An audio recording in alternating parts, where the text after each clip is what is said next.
Hello, welcome to Lecture 5, Part 2.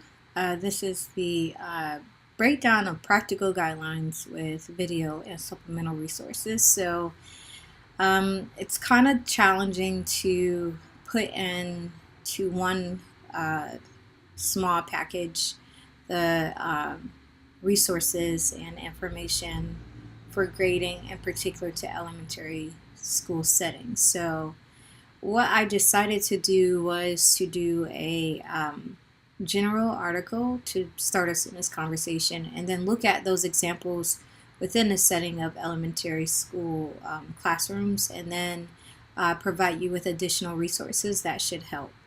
So if this is not enough, please let me know.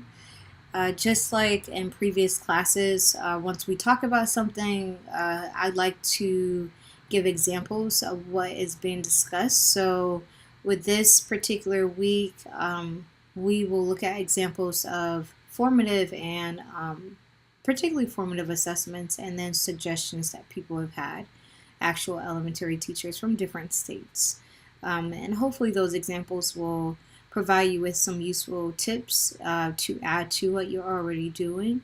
And I've also provided the Nevada state standards with examples of that. So let's just jump right on in.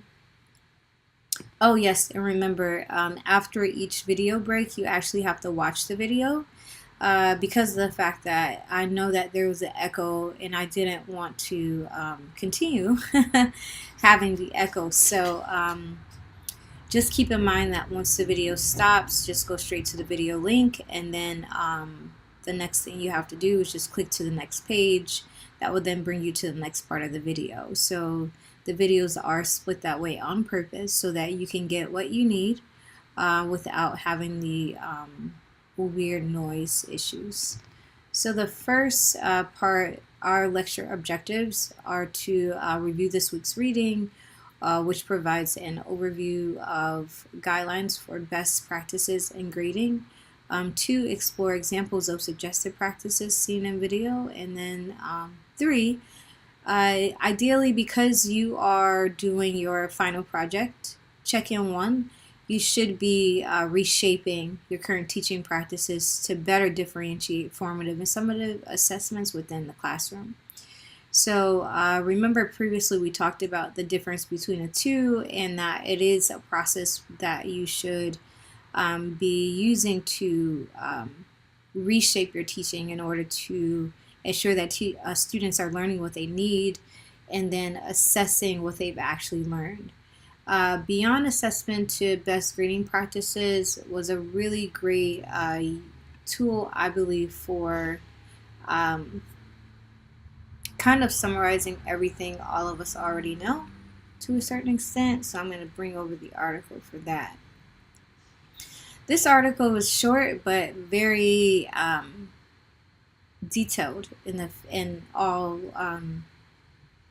of its information. So in regards to the practical guidelines, I really like these guidelines because they summarize a lot of things that research shows that we should be doing as educators. So just to make sure that I don't lose anyone, it does cover K through 12 educators and administrators. It gives guidelines and suggestions for everyone, but we'll see the examples within elementary classroom settings as stated in the introduction. So let's jump in and get started.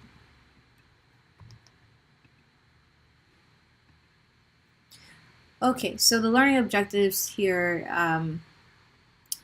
when they talk about learning objectives, they definitely mean that they're the grading foundation, meaning that you really can't, hold on a second, I think I accidentally skipped a page. Sorry about that. Let me go back to this one really quickly. So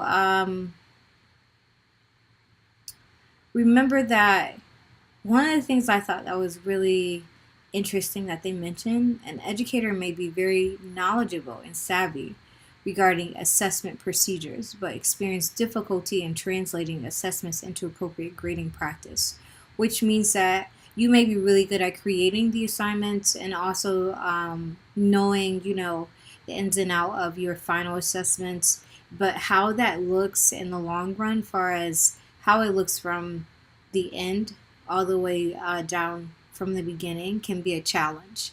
And because of that, you may lose some of the learners along the way. So the first thing that they recommend, sorry about skipping around, is that we look at the learning objectives and the grading foundation. So one of the things that I've learned is that if what students need to do is not clear to them, then it's going to be very difficult for them to actually get the task done, obviously.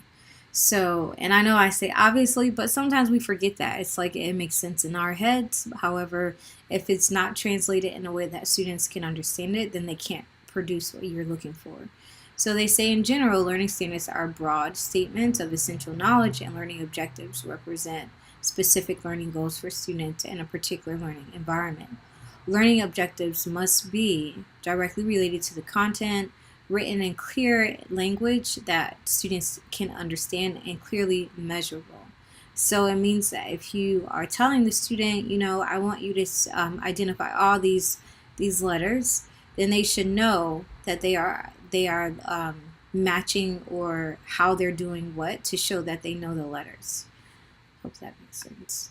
The first video break shows an example of how Forest Lake Elementary School differentiates in this kind of process.